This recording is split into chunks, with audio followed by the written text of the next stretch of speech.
يلا بينا نراجع مع بعض على المحاضرة التانية من السوفت وير ديفلوبمنت. المحاضرة بدأت سبع ستيب بتوع السوفت وير ديفلوبمنت لايف سايكل أو الاس دي ال سي، وده الاسم التاني للسوفت وير ديفلوبمنت. تمام. طيب ايه هما بقى السبع ستيب؟ أول حاجة الكونسبشن أو التصور، تاني حاجة requirements analysis، بعديها ديزاين، بعد كده كودينج اند ديباجنج، بعد كده تيستنج، بعد كده ريليز، بعد كده مينتيننس او سوفت وير ايفوليوشن. الهدف من السبع ستيب او الهدف من السوفت وير ديفلوبمنت لايف سايكل ان احنا نعمل في الاخر هاي كواليتي سوفت وير كده. وعشان نمانج السوفت وير ديفلوبمنت ده عندنا طريقتين او اتنين بروسيس، ايه هما؟ البلان دريفن والاجايل. طيب تعالوا نقارن مع بعض بين البلان دريفن والاجايل. طيب البلان دريفن دي بتعمل كومبليت لايف سايكل. يعني ايه؟ يعني بخلص كل الستبس بتاعه الاس دي ال سي، بخلصها كلها. لكن الاجايل بنعمل بارشال لايف سايكل. يعني ايه؟ يعني التيم بيفضل يكرر الستبس بتاعه الاس دي ال سي اكتر من مره بشكل انكريمنتال، بياخد شويه شويه ويكررهم تاني وهكذا. بقى بعد كده البلان دريفن فيها دوكيومنتيشنز كتير في كل فيز، اما الاجايل ما فيهاش دوكيومنتيشن. البلان دريفن بنستخدمها فين؟ في البروجكتس الكبيره زي الحاجات اللي ليها علاقه بالحكومه بالجفرمنت. اما الاجايل بنستخدمها لو في اصدارات او ريليز بتكون سمول وفريكوينت، حاجات كده ايه زي كده. البلان دريفن هي طريقه متشدده او صارمه مور ستريكت، وبتكون كل حاجه فيها وات كليرلي، ولازم كل ستيب يتوافق عليها بشكل رسمي بشكل فورمال قبل ما اخش على الستيب اللي بعدها. طيب وفي جمله بتقول there is no single best process for developing software، يعني ما فيش بروسيس واحده اقدر اقول انها best process in developing software. طيب امال ايه اللي بيحدد اذا كنا نشتغل انهي بروسيس، اذا كانت بلان دريفن ولا اجايل؟ تعتمد على العوامل دي. كام عامل؟ 4 عوامل هم project domain, size of the project, experience of the team, timeline of the project. project domain هل هي حاجة طبية ولا موبايل ابلكيشن؟ طيب السايز اوف ذا بروجكت هل هو سيستم لسنسور محتاجه بلان دريفن ولا موبايل ابلكيشن ممكن يتعمل بالاجايل؟ الاكسبيرينس اوف ذا تيم هل هو التيم ما عندوش خبره فيبقى عندهم وقت يتعلموا فهيبقى عندهم هيشتغلوا بلان دريفن، ولا ما عنده خبره وهيشتغلوا اجايل؟ التايم لاين اوف ذا بروجكت عايز اعمل البروجكت في وقت كبير يبقى بلان دريفن، ولا عاوز اعمله بسرعه يبقى اجايل، وهكذا. في بقى variables او constraints لازم نخلي بالنا منها ونحققها واحنا شغالين على البروجكت. هم ايه؟ 3 اساسيين و3 فرعيين. 3 الاساسيين وهم الكوست والتايم والسكوب، 3 الفرعيين وهم الكواليتي والبنفيت والريسك. يلا بينا نشوف كل واحدة بتتكلم عن ايه. نبدأ بأول حاجة وهي الكوست، اللي هي البادجت والريسورس، يعني الميزانية بتاعت البروجكت. هندفع للديفلوبرز او للتولز او نجيب الانفراستراكشرز بكام وكده. الكاستمر هو اللي ليه كنترول على الكوست ده بيحددها، لكن الديفلوبرز مش قوي، يعني الديفلوبرز عندهم ليميتد كنترول على الكوست ده. طيب نيجي بقى لتاني حاجه اللي هي التايم، اللي هي السكيدجول او الديدلاين. الديدلاين ده احنا كتيم ما عندناش كنترول عليه، بس لو اتأخرنا عن السكيدجول او الديدلاين قدامنا حلين، يا اما نعمل دروب للفيتشر، يا اما نلور الكواليتي نقلل الكواليتي، يا اما ندروب فيتشر او الاثنين او نعمل الاثنين. نيجي لتالت واحده وهي السكوب او الفيتشر. دي بقى الديفلوبرز لازم يركزوا عليها وبيبقوا عندهم كنترول عليها، بتبقى اهم فاريبل بالنسبه للعميل. طيب لو التيم ما عملش كنترول كويس ممكن يفوتهم الديدلاين، فلازم يعملوا استيميتس كويس. الثلاثه الاساسيين دول اللي هم الكوست والتايم والسكوب دول مشتركين مع بعض وبيعملوا مثلث او ايرون ترينجل، لو شفتها في الرسمه بيكونوا مثلث كده في النص.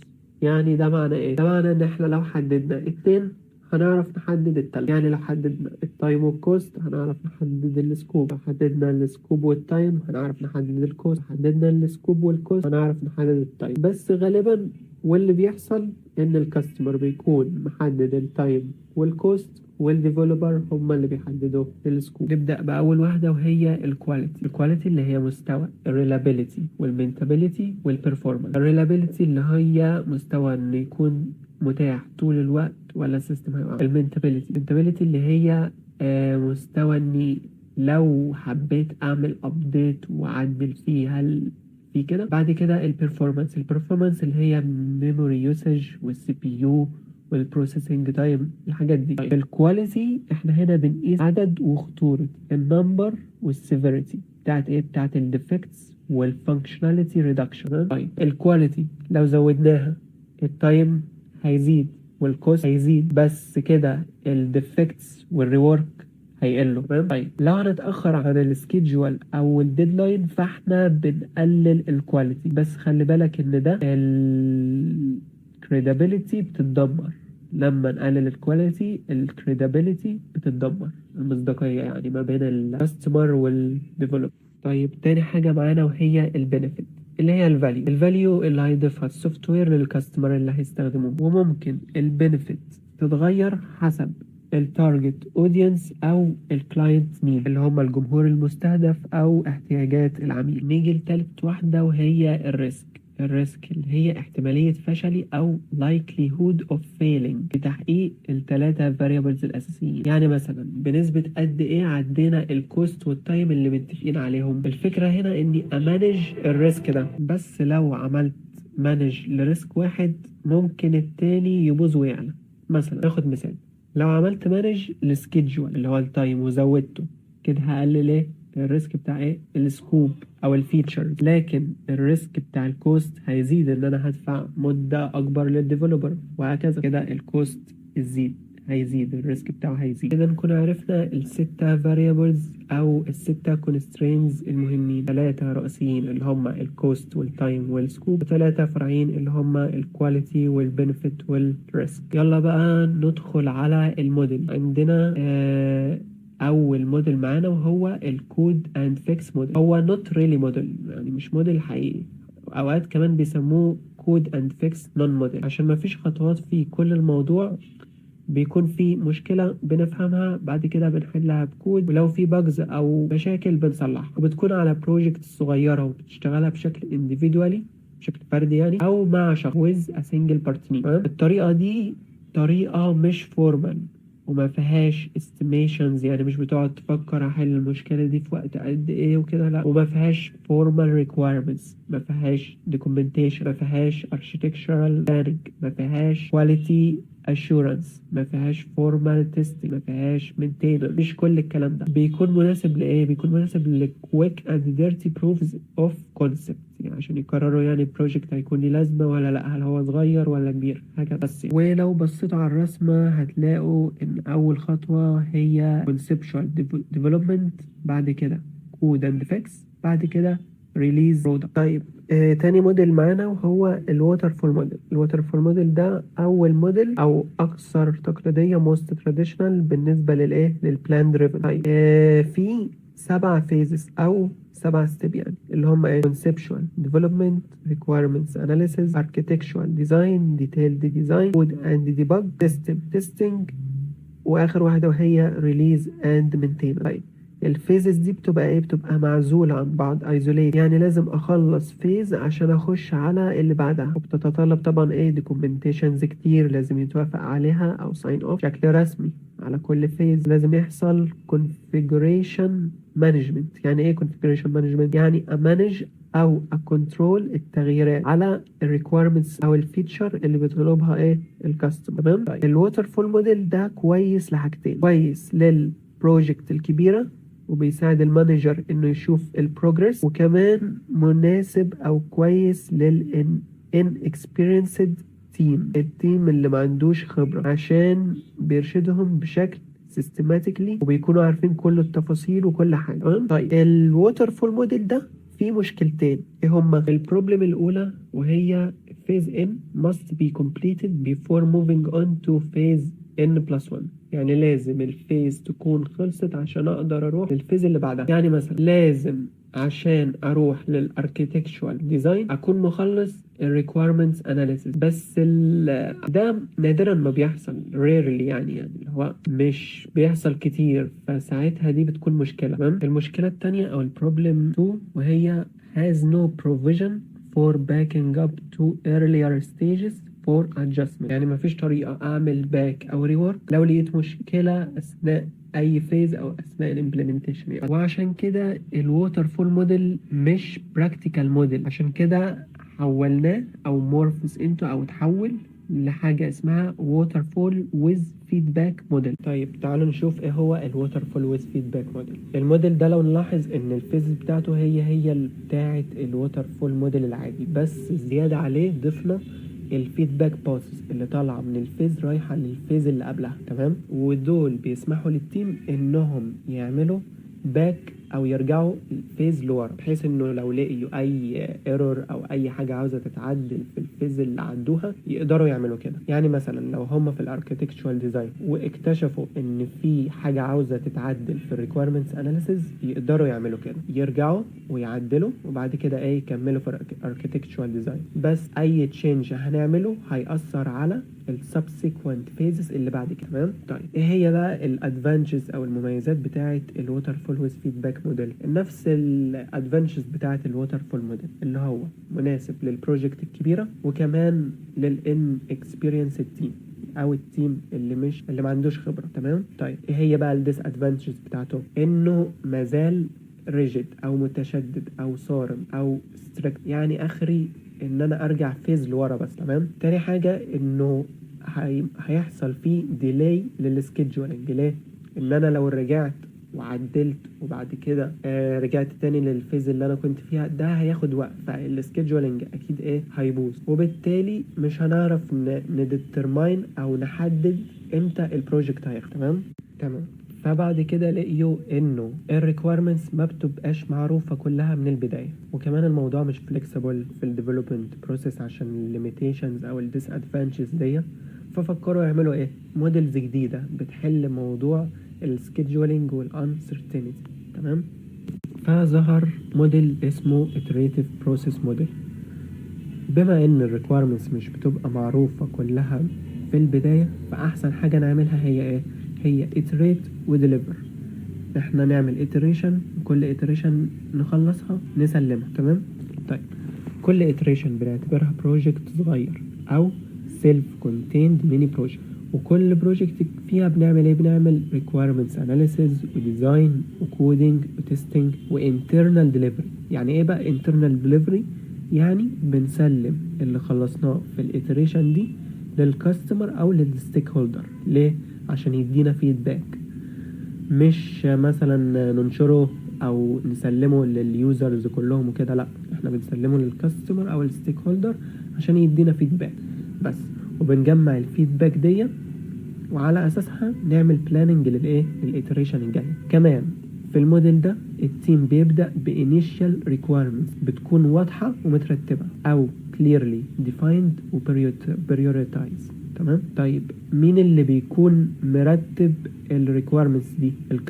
الكاستمر هو اللي بيكون مرتب الريكويرمنتس دي، وكمان عامل رانكينج للفيتشرز دي. والتيم في كل iteration بيختار الريكويرمنتس الاعلى priority ويعمله ويخلصهم، بعد كده في الاتريشن اللي بعدها يختار الريكويرمنتس الاعلى اهميه ويخلصها، وهكذا لحد ما البروجكت يخلص. في نهاية كل iteration التيم بيكون عمل برودكت بيكون complete working robust، بس الفيتشر اللي عنده بتكون اقل من الفاينل برودكت اكيد، تمام؟ عشان بيكون لسه في iterations بعديها وهكذا، تمام؟ طيب الموديل ده بيتبع مبدأ اساسي مهم، هو ايه؟ الباينري ديليفربل. يعني الكاستمر في اخر كل iteration هيعمل حاجه من الاثنين، يا اما يقول لك تمام ويوافق على اللي انت عملته في الاتريشن دي، يا اما يقول لك لا مش موافق يعمل حاجه، مثلا يقول لك ضيف كذا، عدل كذا، وهكذا، تمام؟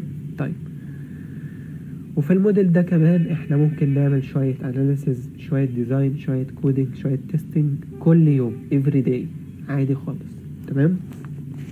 بعد كده ظهر موديل اسمه evolutionary prototyping model، والموديل ده فكرته الأساسية قايمة على الانكريمنتال موديل، وبيعتمد على حاجتين أساسيين، وهما ايه؟ بيعتمد ان احنا صعب ان احنا نعمل بلان للبروجكت كله من البداية، وان الفيدباك بتاع الكاستمر والاند يوزر مهم خالص، تمام؟ دي الحاجتين اللي الأساسيين في الموديل ده. ولو نلاحظ في في الرسمة بتاعته انه بيبدأ بinitial concept and requirements، وبعد كده quick design، وبعد كده يروح للbuild prototype، وبعد كده يشوفوا الكاستمر، يعملوا customer evaluation، وبعد كده لو الكاستمر قال لهم not done yet او مش كفاية يعملوا ايه، يعملوا refine للديزاين او للبروتوتايب، بعد كده يعملوا quick design، بعد كده build prototype، بعد كده ايه يشوفوا الكاستمر، لو لسه فهيلفوا تاني، لو تمام فهيعملوا فاينل تيستنج، وبعد كده يعملوا برودكت ريليز او ينشروا البرودكت.